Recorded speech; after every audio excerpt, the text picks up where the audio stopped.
Okay, so if hats were like car rentals, I have spent my life renting the economy car. And then I got my first melon hat to discover what a luxury hat is all about. These baseball hats are built to last 5 times longer than any other hat. They're made of these natural antimicrobial properties so sweat doesn't break down the hat. There is no sweat stain, no smell, and they're built for the water. They don't even lose shape if you take them in the water. They also float if you drop them in the water. And if you need to wash them, they come right back to shape and look brand new. The sun is out and summer's here, and I've loved wearing my melon hat on my weekly hikes. They have the most comfortable fit, and you can really feel the difference in the materials that they use. They have snapbacks, but they also offer small, classic, or extra large to fit every sized head. And they have a fit finder on their website, so it breaks it down and tells you what size you should order. And they have a different option to match everyone's style and face shape. Use code Fluster at checkout for 30% off your order.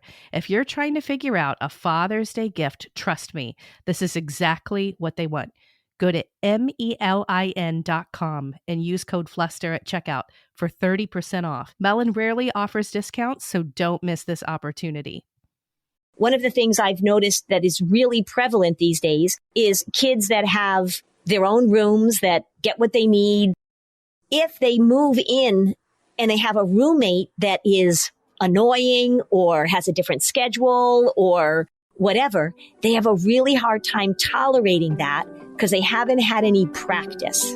And what a first job does is give you practice stepping into all these less than ideal situations because that's such a valuable skill. Welcome to Season 6 of Flusterclux with Lynn Lyons, where we talk about a family's anxiety and all the big feelings, too. We tackle the serious stuff without being too serious, and I'm your co-host, Robin. I'm Lynn's sister-in-law, and I'm here to ask your questions. And I'm Lynn Lyons. I'm an anxiety expert, speaker, mom, and author, and I've been a therapist for over 30 years. Parenting can be a Flusterclux, and I'm here to help you find your way. I'll give you concrete steps to take and the words to say. Okay, so welcome back, everybody. You all know that we do these Flusterclux in-session episodes, which means that I am here with a real-life family talking about how anxiety and worry might be causing difficulty for them. So let me introduce you. We actually have 3 people on the call today. We have Mom Kathy, we have Dad Jack, and we have son Steve.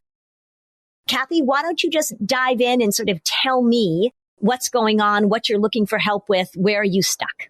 Sure. So we have basically, COVID kind of threw us all for a loop. So we're trying to get back to this routine of being engaged both at home, at school, extracurricular, whatever the case may be, and trying to make sure that everybody's basically doing everything they can to reach the next level. As we know, Steve's going to be a senior this next year, and so trying to get to that place where he's ready to start applying for colleges in the fall and making decisions about where he's going with life kind of thing. And there's different hiccups, and some of it I'm sure is parenting on our end of what maybe we're not saying the right things or doing the right things. And so just trying to figure out where that right balance is between, having your kid feel comfortable with where they're going and what the next step is, and over parenting and, trying to prevent that kind of an overreach and make sure everybody's kind of happy and on the same page. Okay. Anything else that either of you guys want to add, Dad, or is that a pretty good, accurate assessment of things? Yeah, I think that covers it. Okay. In terms of, is there a identified anxiety issue here? Has there been any help, any treatment? Do you guys use that language to sort of frame this up, or is that not the way you're looking at it? I think that sometimes that sticks in the back of my head as being part of the issue, but I could completely be off base. I think Steve could have a better idea of, what it is that makes him shut down, I guess, is what, because sometimes it gets when it's too much pressure, too much going on. It feels kind of like a stop everything. I don't want to talk about this. And we don't know how to get back past that next step of having these healthy conversations where we talk about what is causing that stop behavior and how do we get past that. Okay. And is this something new, or is this something that you've seen in 6th grade and 8th grade and 9th grade? Or is this something that's sort of, gosh, we've never had this issue before? Because it's a shutdown issue, right? It's a I'm out issue. Yeah, I think it's definitely a new thing. We moved to a new community before COVID, within the year before COVID happened. And I think that, on its own, a move is going to cause some form of anxiety. But like I said, I don't think this was something we saw before. I think it's definitely a reaction to the environment of the move and COVID on top of that. And then here we are. I would just add, and this may or may not be germane, but Steve had a good friend group where we moved from and where we moved to as a different state and kind of a different culture. So we moved there, and then Steve has always viewed himself as a little bit of an introvert. And I think he has sort of embraced that he's comfortable and happy doing his own thing and being isolated, and he doesn't need anybody from the outside. And he's kind of gotten comfortable, I think, with that situation and just kind of treading water. Steve might be saying, no, this is fine. I'm good with this. Back off. I don't need to do things. I'm perfectly content living the way I'm living right now. And you guys are looking at what he's doing and thinking, this isn't good for him. He's not out in the world. He's not doing the things he needs to do. And does it create conflict between you as a family? Yeah, definitely between us and him, and probably even his brothers to a certain extent. He's a great kid. He's super smart. He's very introverted. And I think that's not to say he doesn't have friends, because he certainly does, and he has made progress in that. And from where we were last year to this year, we've seen huge improvements just socially and effort-wise.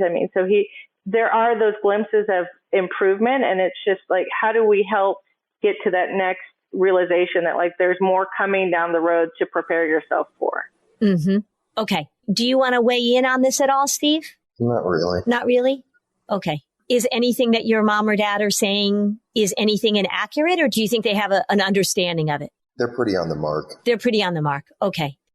Something that's helpful that you probably know, but I'm going to say it anyway, is that when people tend to be more introverted, when they tend to be not the life of the party, or they don't mind being alone, and they usually have a few friends, but not a huge group of friends, a move, or sometimes it might not be you moving, but say you've got a really good buddy and that buddy leaves or goes off somewhere else, that can really be a big hurdle to overcome because you felt connected to these people. When people are introverted, it takes a longer time for them to be able to sort of show their real self, right? They're pretty guarded and kind of shy, and it feels a little risky. So that really can throw things in a way that I see all the time. So it doesn't surprise me, as you guys are talking about what happened, is that a move and then COVID on top of that really sort of amplified this situation. If we were to look at the things that Steve needs to do versus the things that he wants to do, how is he doing with the needs things? So that would include going to school or picking his towels up off the bathroom floor. How's he doing with the things he needs to do? So I think it kind of ebbs and flows. I think the school, when we stay on top of it, things get done, but sometimes it's not the priority to complete work in a timely fashion. But that being said, he ended up with straight A's this semester, so I cannot complain at all. It just kind of took a couple of extra prodding reminders, talking with teachers, let's get this stuff done. Home-wise, he doesn't really have a lot of responsibilities. Put your dishes away. He's good about that. Bringing me your laundry, take your laundry back up to your room. I think that we find a lot is just there's no expansion outside the room, which I realize is very common for teenage boys. I have two other ones, but the time spent in his room and on the phone is just in totality the sum of what his existence is. There's not a lot of outside activities. And that's not to say, he does volunteer work with me. He does school clubs and stuff, but now we're hitting summer and there's really nothing on the agenda except for an odd, neighborly job here and there. Okay. Driver's license? Barely. It took about a little bit over a year to finally have that happen. But yes, very happy to say just got that within the last couple of months. Sorry, I was just going to add to that. There's been a huge improvement from a year ago because we had an issue his sophomore year where it was, we told him it was maddening to us that he just wouldn't turn in work. And sometimes it wasn't because he didn't finish it. And sometimes I think he just didn't turn it in or whatever. And then he can add to that. But it was a constant struggle. Then he'd catch up and then it would happen all over again. And that was for his mother and I. It's like we never didn't turn our work in. You're right. But this past year, it's been dramatically better. I mean, it just 90% better. But there's still been a couple of instances where his mother would follow and he wouldn't have turned something in, and she'd get on him, and he eventually did. And as she said, he pulled out straight A. So that was great. But the other part, and just to qualify, I mean, kind of in his defense, he does spend a lot of time. He's happy in his nest of comfort in his room, and he's on his phone. Although most of the time he's on his phone isn't like most kids texting and doing gaming. He reads books on his phone, reads and reads and reads. So at least it's, I don't know, I view that somehow as having more merit than texting or whatever. And then the other aspect is, so this summer, he just wants to be off and enjoy his summer. And his mother and I have been telling him, look, you're this age, and for a whole variety of reasons, you need to get a job. And his response is, I'm going to have a job for the rest of my life. And so I want this summer to just relax. And for him, that means spending literally 12 waking hours in his bedroom, on his phone. And, we're saying, you don't need a full-time job. You just need to work. You need, for personal development, maturity, college, resume, all that stuff. And that is an ongoing issue. Yeah. So are you two pretty clear as parents that he needs to get a job? Steve, have we been clear? Okay. And if Steve continues to say no, then what are you thinking about, or what's your next step with that?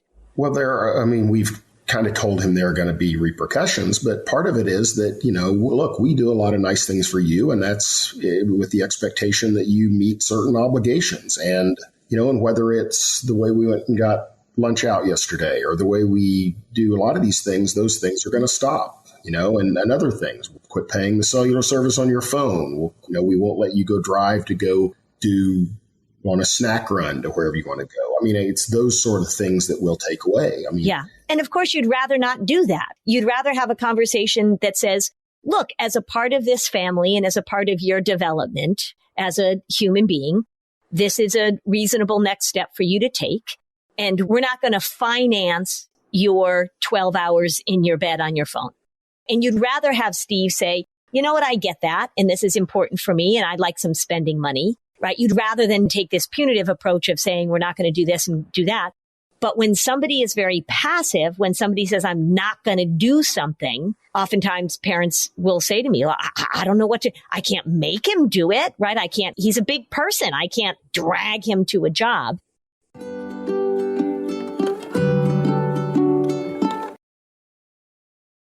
Are you that one friend in the group that loves to treat yourself? I mean, it's okay. Honestly, we all do it. But maybe you opt for that extra legroom seat on the plane because your vacation starts that moment. Maybe you're the one that just opts for that extra 10-minute massage at the end of the pedicure just because it feels so good. And why not treat yourself? Well, if you treat yourself to the top options with everything in life, why settle when finding a doctor? It's your health, after all. So enter ZocDoc, the place where you can find and book tens of thousands of top-tier doctors, all with verified patient reviews. ZocDoc is a free app and website where you can search and compare highly rated in-network doctors near you and instantly book appointments with them online. We're talking about booking appointments with tens of thousands of top-rated, patient-reviewed, credible doctors and specialists.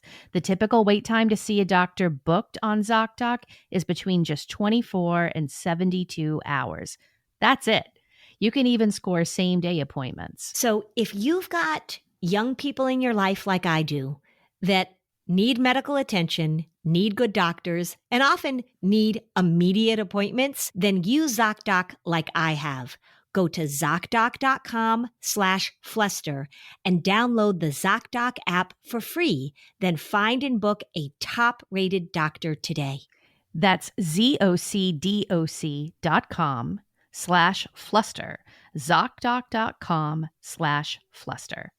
When you're listening to a song on the radio and you just have this feeling that the song was written about you or that it was someone that you love trying to say something to you? Well, now imagine the power to gift that same incredible feeling to someone you love with an original song that actually is about them and about your relationship, and that Songfinch writes just for you. Songfinch lets you create an original radio quality song inspired by your own life and the people that you love. It's completely unique, it's personal, and it lasts forever. I had the pleasure of creating a family song with Songfinch about our summer celebrations that we have every year. I knew it was going to make everybody cry, and it certainly did. I got to be honest, I was even crying, giving all of the information and helping personalize my song with the writer that I chose. He absolutely delivered a beautiful acoustic song that captured exactly what I was looking for, and it was so fun to share with the family. So whether your song is for Father's Day, an upcoming graduation, a wedding or an anniversary, or even just a gift to show your loved one how much you care, start your song now to lock in one of Songfinch's top artists. Don't waste another dollar on more stuff. It only takes 4 to 7 days, but that song will last forever. For a limited time, Songfinch is letting our listeners upload their song to Spotify for free, so you and the lucky person or people can listen to it anywhere, anytime. So go to songfinch.com/fluster and start your song. After you purchase, you'll be prompted to add Spotify streaming for your original song for free, a $50 value. Again, the URL is songfinch.com/fluster.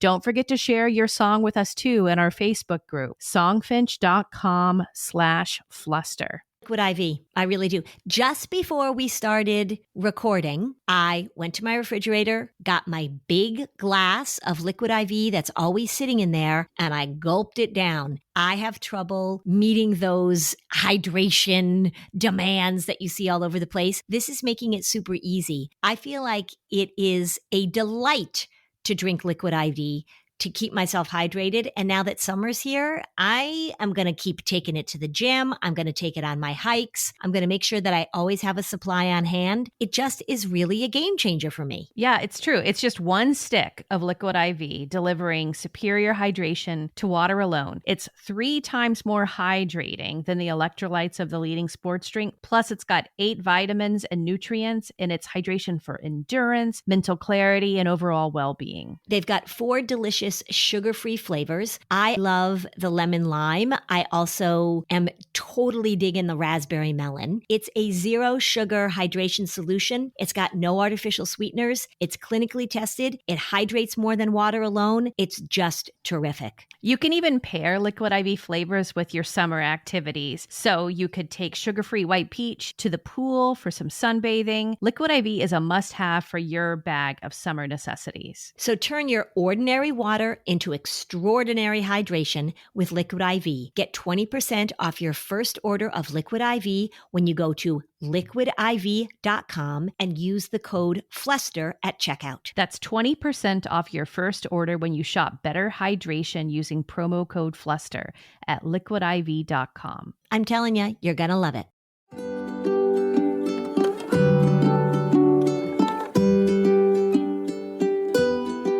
Okay, we're back. The thing that's sort of grabbing me a little bit, getting my attention here, is that when somebody is shy, when somebody's introverted, getting a job, getting their driver's license, going out into the world feels pretty overwhelming. And in terms of social stuff, like it feels risky. So even if we put this in the context of feeling anxious about something or feeling uncomfortable with it, it's risky to go and to talk to people and to submit applications and to start at a place where you don't know people. Would you see Steve as somebody who tends to be more socially anxious in terms of, is that something that in terms of his introversion, is he a kid who can walk into a store and get something himself? As a little kid, would he order in a restaurant? Would he talk to adults?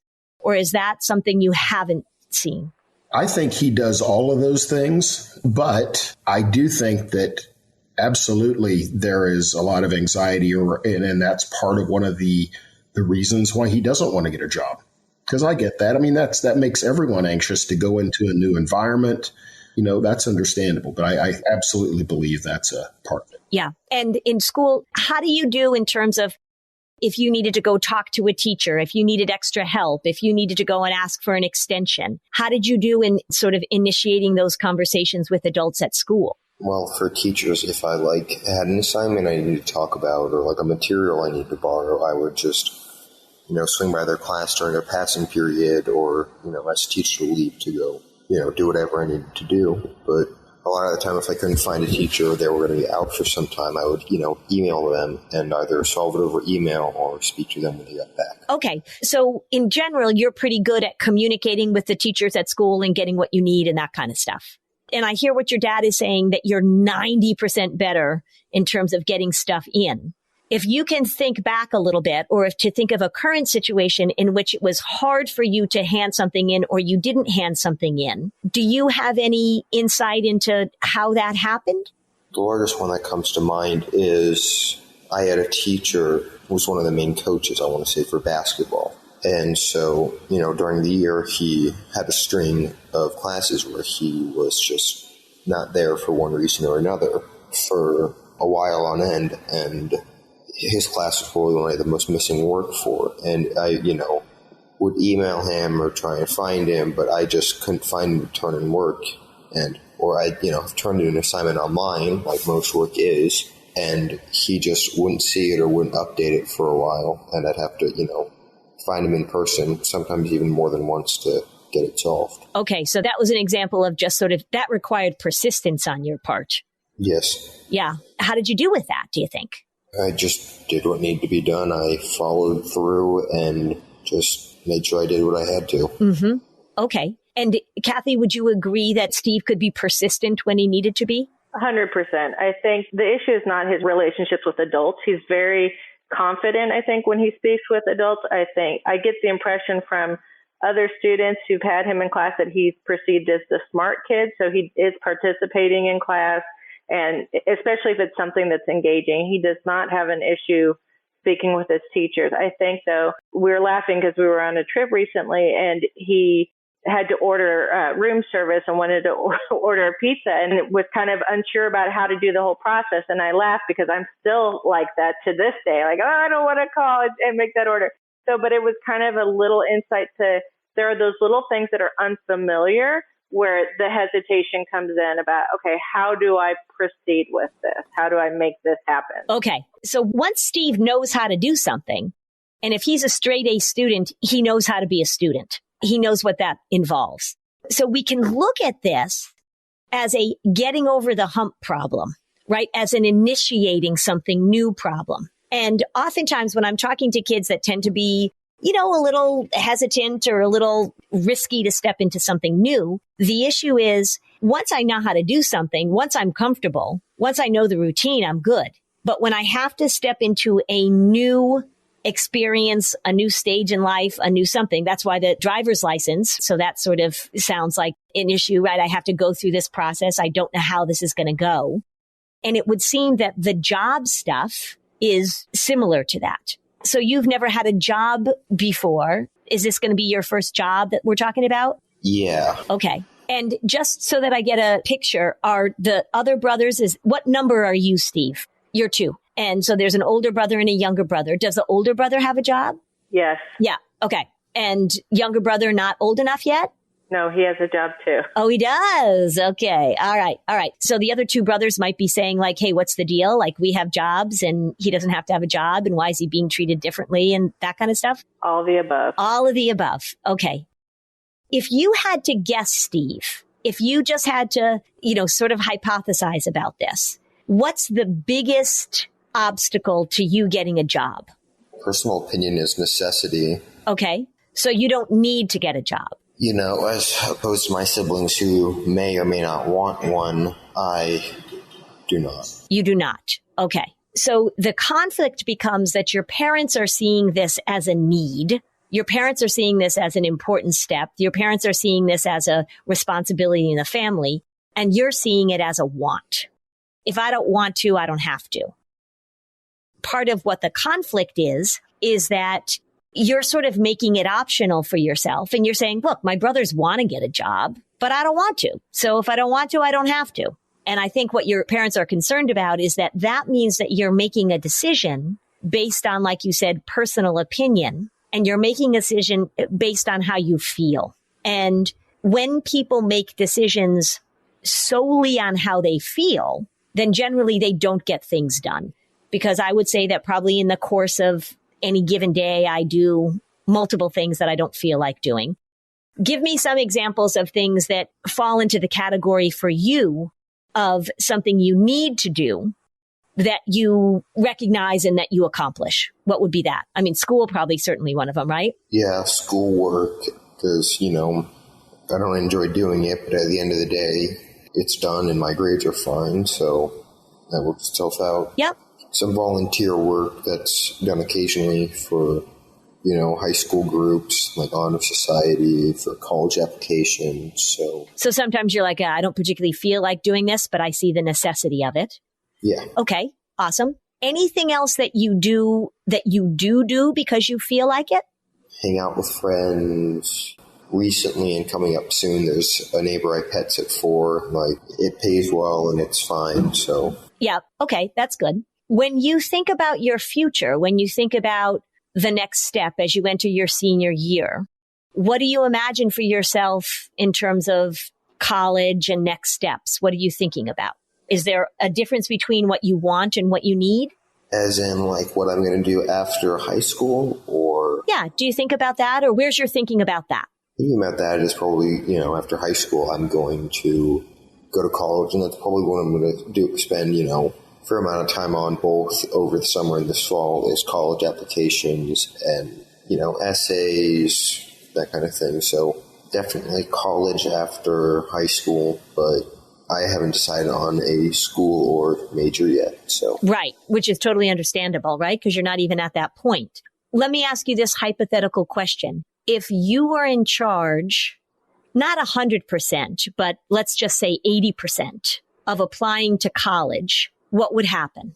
It probably wouldn't go as well because, I'm still a high school and I have 3 members of my family who have applied to college and have gone to college or are in the process of going to college. So I recognize that, it'd be best to get advice or help from them for the process. Okay. If we were to divide this up in terms of percentage, what percentage do you feel like it would be helpful that you be in charge of versus you get advice? Because you're exactly right, is that you absolutely want to take advantage of the fact that there are other people in your family that have gone through this process before. But if you think about it, what percentage would you want to be in charge of versus the other people? Probably like 25% each parent, like 10% to my older brother, and then the remaining 40 to myself. Okay. I like to have a say in what I do, but I know that I won't be making all the best decisions. So if I have my mind set on something that's not necessarily great or could, hinder my process of applying or, acceptance to a college, I'd like to be balanced out by the beliefs of people I trust. Good. Okay. And how are you, do you think, in general? Are you good at taking advice? Are you good at listening? It sounds like you recognize that there are things you don't know. I like to think that I'm good at taking advice, but yeah, it's only advice I might, not advice I might feel is necessary, but there are some pieces of advice, like the ones I've been getting recently about, applying and getting a job, which, that's kind of all they are in the end is advice. Like, it's a suggestion, but I personally feel strongly against the matter, so their advice won't really do anything. It sounds like it's more than advice or a suggestion, right? It sounds like it's an expectation and a requirement, and those are very different things, aren't they? Yeah. Yeah. So you've decided that it's a suggestion that you'd rather not take. Your parents have said, no, it's an expectation. We're not kidding around here. So if you were to argue their point about getting a job or getting out of your room, if you were to take their position in this, what's their position? It's like, you might want the money later on, or it's a good experience, or everyone has their first job. But I mean, as of currently, I'm not in dire need of money. I don't spend all that often. Like, granted, yes, everyone does need a first job, but as was mentioned earlier, I have the entire rest of my life to get a first job, and it doesn't need to be this summer. When do you think it would need to be? Either next summer or, during one of my years in college. And what could you imagine doing for a summer job? I'm not entirely sure because I'm entirely fine, pet sitting for neighbors, but I can't see myself wanting to work in in a food industry, something similar. What about in retail, or what about doing landscaping, or what about working in an office? I think I'd be fine working in an office. I don't know if I'd want to spend my summers working outside because where we live, the summer can get pretty hot. Mm-hmm. Do you go outside much? Are you active? Sometimes, probably not as frequently as I should be, but I don't stay inside all summer. Sometimes I go swimming. Sometimes I just go and hang out outside. Is it accurate to say that you're spending 12 hours a day in your bedroom? I mean, not including sleep? Yes and no. Because some days I certainly do. But, I always come downstairs for meals, And who makes the meals? Breakfast and or lunch is usually me. Dinner is normally a family thing. So it's, everyone comes downstairs and eats together. Okay. And I'll come down and talk and grab water bottles, get snack, hang out with my siblings. Even just 4 or 5 times a day, just leaving and walking around to talk to everybody or just hang around. Okay. And how often do you leave the property, so to speak? Over the summer or the average school day? Yeah, well, when you're in school, you've got to go to school. But if you think about this summer, will you take the car? Will you go somewhere? Will you run errands for your mom? Will you hang? I'll take the car. Sometimes I'll go get groceries. Sometimes we'll go do family activities, see movies, go get dinner once in a while, go drive and get lunch with a parent. If someone were listening to this and they were hearing you describe your life, what adjectives would they use to describe it, do you think? Probably pretty bland, but... Bland, yeah. Any other adjectives? Routine, mundane. Mundane, yeah, okay. Does it feel that way to you? How would you describe it? What words would you use to describe it? Relaxing and comfortable. Relaxing and comfortable? If you can be relaxed and comfortable, that's your sort of default position? Yeah. Okay. And if your parents said, you can have some relaxation and some comfort, but we also need you to develop some skills because you're going to be on your own soon, does that make sense to you? Well, yeah, but it depends on the skills. If they need me to learn woodworking or yard work, for going up to college, neither is really relevant. But if it's laundry, some cooking, that kind of thing, if I had the directions, I could probably cook whatever meal I might need to. So do you do your own laundry? I do not, no, because it's, as a family of 5, it's a lot easier to do it just a couple of large loads at the end of the week instead of individually. Uh-huh. And that's coming from somebody who doesn't do laundry. So I'm going to defer to the person who actually does it. Yeah, I guess so. Yeah. I have 2 sons also. So I know all about boys and laundry and teenagers and laundry. Yeah. All right. Here's the thing. It goes back to sort of what I was talking about at the beginning. Is that there are wants and needs, and there are expectations, and there are suggestions. And if in your family, you decide that you are the exception, that you don't have to get a job, you don't have to contribute, you don't have to, that causes a conflict not only with your siblings, because they're wondering why mom and dad are treating you so differently. Well, it's not like I'm getting treated any differently because both of my siblings chose to have a job because my older brother, he wanted money, and my younger brother has friends working at his workplace, so he's like, oh, I'll go spend time with my friends and make money for it. I don't feel the need to do that. It's not like they pressured either of them into getting a job. The only person who's getting pressured is me. And I would just add one thing to this, and I don't know if I could be completely misdiagnosing the situation, and I don't know if this is driven by his desire for these things is overcome by his anxiety about doing them. I don't know if that's the reason, but it's when he said earlier that he has enough money and he really doesn't want that many things. That's kind of true. It's not that he's super spoiled, like we buy everything he could possibly want, but he just doesn't want much, and want is motivating. Dog sits for the neighbors and makes $200. And that will keep him in whatever snacks and soda and whatever he wants for weeks, if not longer. And, he's got his comfortable room and he's got his phone. His age was saving to buy a car. He doesn't have an interest in that. And it's just like there's nothing else he finds motivating enough to cause him to do these things. Because he's got enough comfort that he really doesn't need anything else. Because he's got a house and he's got food and he's got cell service and he's got clothes and he's got gas for the car if he wants to go buy snacks. So there's really no need for him to want anything because it's being provided.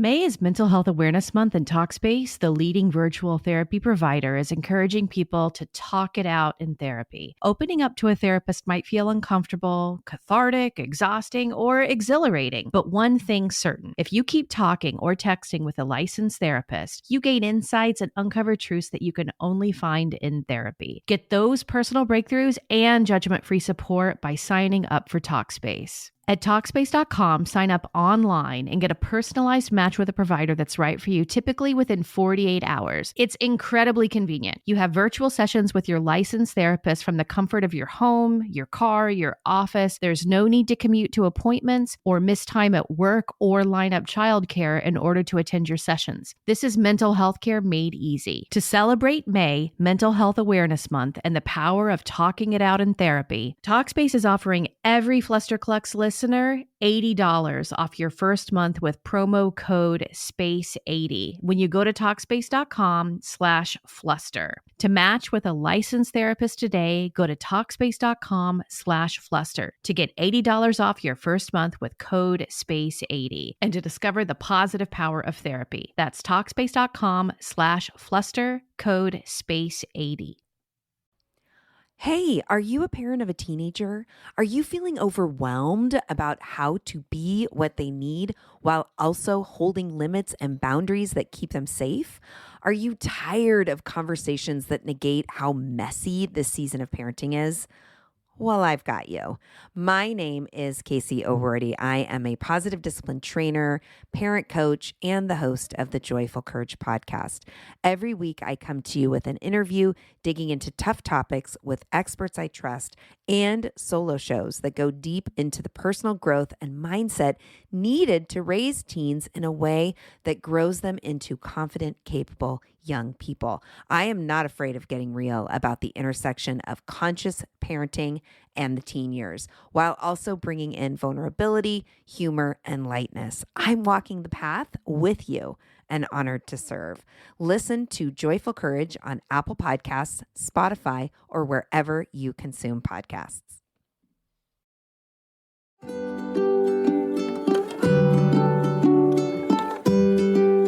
Okay, so now back to the show. And I'm sure your other sons have the same. You guys don't make them buy groceries, and I'm guessing they're not paying you rent, and you're helping your son with his college tuition. And so it's not like you're going to say, okay, so you need to go and support yourself now. That's not the goal. So let's think about it in terms of developing autonomy. And I think really, and I say this very often, if there is one skill, if I could take my magic wand as a therapist and inject this into a lot of the kids that I see that are anxious or that are even struggling with depression or whatever, it would be the ability to do things when you don't feel like it. That is an enormously helpful skill because it comes up over and over and over again. And not only is it a helpful skill for yourself because you've got to do things like pay your taxes and hand your work in on time and get your oil changed and all these things that are not very exciting, but it also is enormously important in the context of social relationships. Because when somebody decides that they are going to use their feelings and their wants as their guiding principle in life, it generally tends to piss off other people.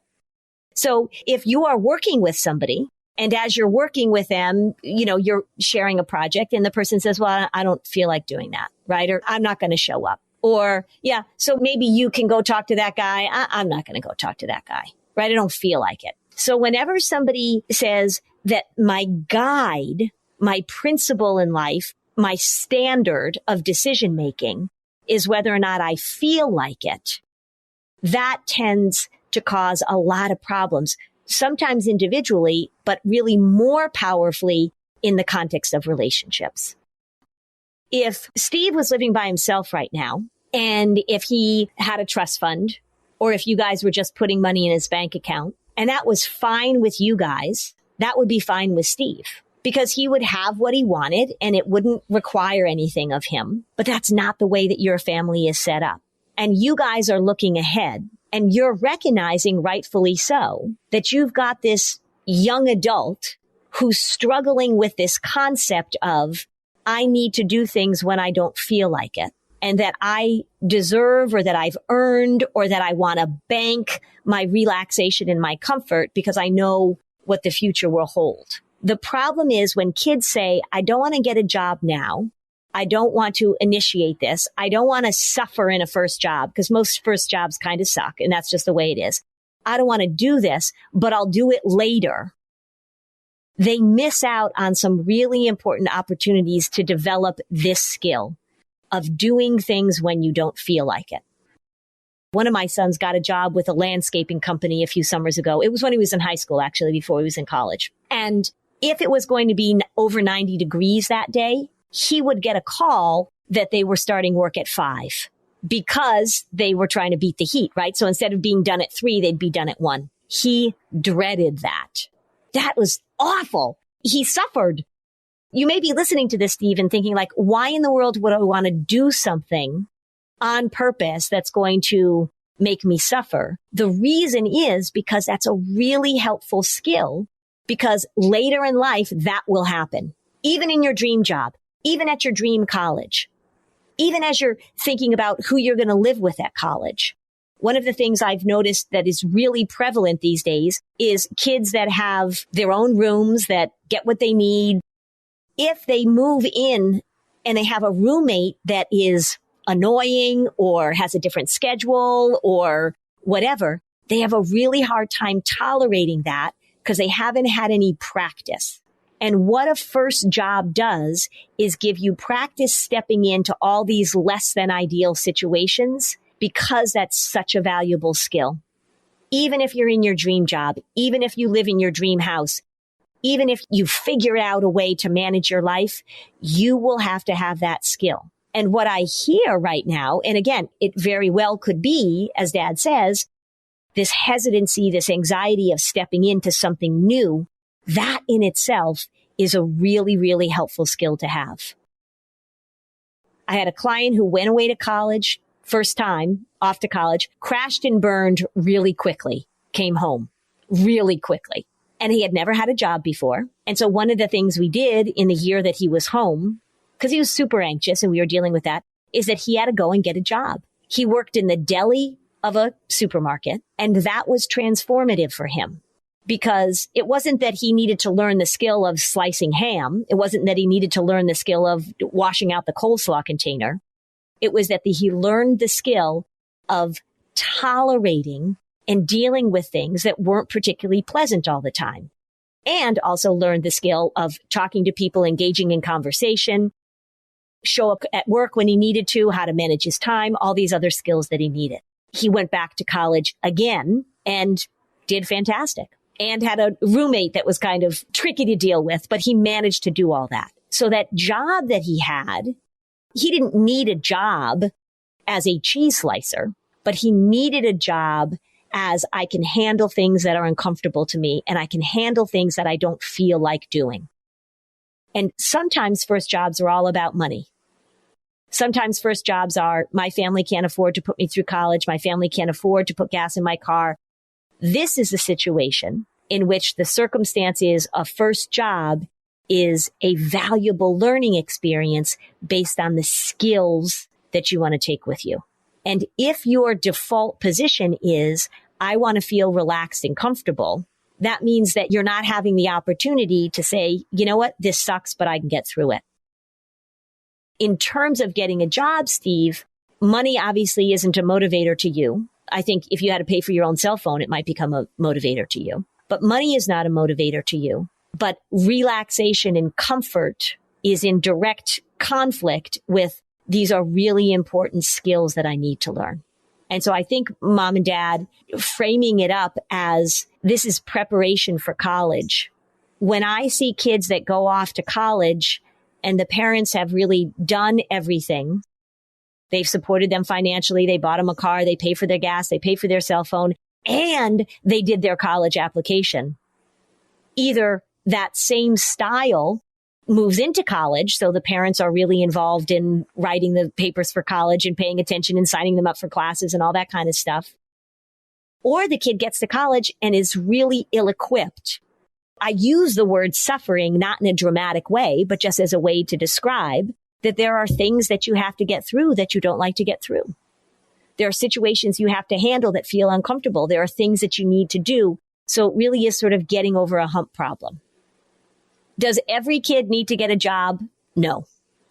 Is getting a job the summer before your senior year in high school a really good opportunity to practice not the skills of woodworking, not the skills of lawn care, but the skills of not putting your feelings in charge? And if you think about the skills that Steve would need in order to get a first job, the question that I would want to think about, the question I would ask you guys is, does he have the skills to get a first job? Does he have the skills to keep a job? Does he have the skills to show up at a job? If he doesn't have those skills, then this is a great opportunity to learn them. If he does have these skills, then it only helps as he's using them in preparation for the next step. So I get it. I mean, if we all listed the first jobs that we had, none of us would be like, yeah, that was awesome. Being able to recognize that this is not a suggestion, it's an expectation. And I don't know that you guys need to be afraid of making that an expectation and being able to be very clear. And maybe if Steve doesn't have the skills of applying to a job or going in and filling out an application and following up, then just as he's going to want some support as he's doing the college process, he probably wants some support in figuring out how to get a job because he's never done it before. But it's an enormously helpful skill for somebody who's relying very, very significantly on how they feel. It's a really good opportunity to move into being able to do things when you don't feel like it. Truly, if that's the skill that I could inject to kids, I'd be a gazillionaire. Yeah, because we all need it. And today, most of the job applications are online. So you don't, like when I was a kid, you don't even have to go and walk in and ask for an application. You just apply online and you hear back. And fortunately, in this labor market, there's a lot of demand. Yeah. So, Steve, have you looked at any jobs at all? Some of the things that are being offered in my area, because I might be interested, or, they might be the least bad option. Uh-huh. Nothing really in depth. So it may be a way of looking at this is that you are looking at the least bad option. Does it make sense what I'm saying about developing this skill of being able to do things that feel uncomfortable or do things that you don't want to do? Yeah, but it's not like I've never done anything that makes me feel uncomfortable before. Yep, I totally believe you. And good for you, right? And I mean, I think that's the improvement that your parents say that they saw over the last year is that you started doing this. This is just the next step. Right before I got on the phone with you guys or on this call with you guys, I was talking to another teenager who's entering her senior year, and she's got this job. She's going to go for training. She's nervous about it. And I said, consider this job a laboratory for you to figure things out about yourself. She has a tendency to catastrophize. She has a tendency to feel a lot of dread when she's stepping into something new. This is practice. So the job itself is not the be all end all, but it's the ability to step in and go through the process. And again, can't emphasize this enough. This is the ability to do things in a way that will impact your social relationships. Because whether or not you can slice ham is not the issue. Whether or not as a family, there is an expectation. And whether or not as a family in your relationships, you learn how to do the things that you don't feel like doing. That's what makes stronger relationships. Friendships, marriages, siblings, all that kind of stuff. As you can probably gather, I am in support of you getting a job. And when you say to me, I want to stay relaxed and comfortable all summer and lie in my bed, I get why your parents are like, I'm not sure that's the best plan for this guy. Your parents can help you with this. It sounds like you need some coaching. It sounds like you need some support, but I think it would be a really valuable experience for you to have. as you move into adulthood, which I'm sure you've probably heard before. I'm trying to give you a little more context for it. I'm trying to offer you some things that you can think about beside like, oh, this sucks. I don't want to get a job and my parents are making me, but to really sort of understand the value of the skills that come with it. When I go to the gym, Steve, there's a sign. They took it down recently, but there's a sign that says, work your weak parts. Everybody can go in and do bicep curls. What are the areas of you that you want to bolster? I think you've got relaxation down. Good for you. Now let's work on the other parts. Now I'm going to leave it to the two of you guys, parents, to sort of put this into place. But I think it's very reasonable to say this is our expectation. We'll help you do it, but this is valuable. This is necessary.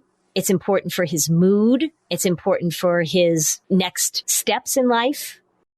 Again, doesn't have to be 40 hours a week, but there has to be a process of, I'm going to go to a job that's not the most fun in the world, but I'm going to show up. I'm going to do my job. I'm going to get my paycheck. And as silly as this sounds, and as contrary as it sounds, I'm going to suffer a little bit while I do this because I'm not going to totally be connected to the way I feel about whatever next step this is. That's a little bit of a warning sign for me, Steve. That's something that I'm paying attention to, is that you're like, I don't want to do this. I don't need to do this because I don't feel like doing this. As you move into college, as you move into the next steps, that view of life, that view of the world isn't going to serve you particularly well because it makes you avoidant. That's what we want to get ahead of. All of this in the context that your parents have said you've made great progress. It's much different. And also all of this in the context of me totally acknowledging that a move during COVID for somebody who's introverted was really, really hard. And good for you for being able to move out of a really difficult situation and do what you needed to do for school this year. So you should give yourself a lot of credit for that. Well done, because it's really, really hard.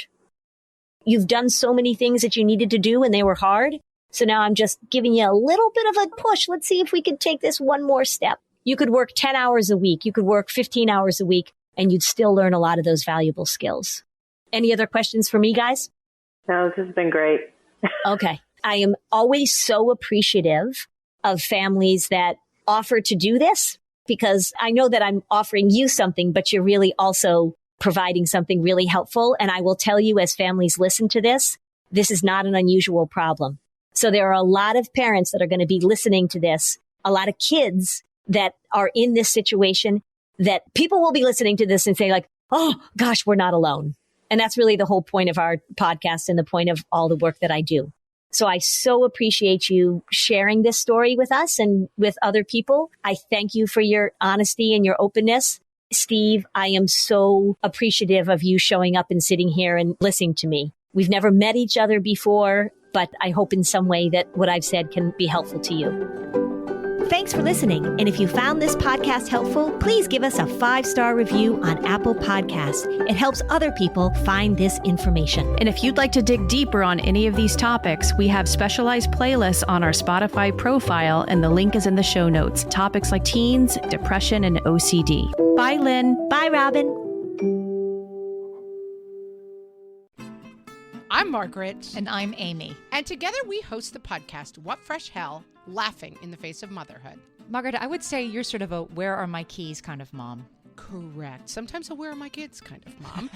Well, you're, Amy, more of a we were supposed to leave 35 seconds ago, mom. I mean, touche. In each episode of What Fresh Hell, we come at a topic from our usually completely opposite perspectives. I bring the research. And I bring kind of the gimlet eye. Like, is that research really going to work, people? And almost 10 million downloads later, we're still laughing. We also talk to experts in the parenting field, plus parents with stories we can all learn from. We make each other laugh, we challenge each other's assumptions, and we have what we think is the best parenting community on the internet. Check out What Fresh Hell? Laughing in the Face of Motherhood wherever you listen to podcasts.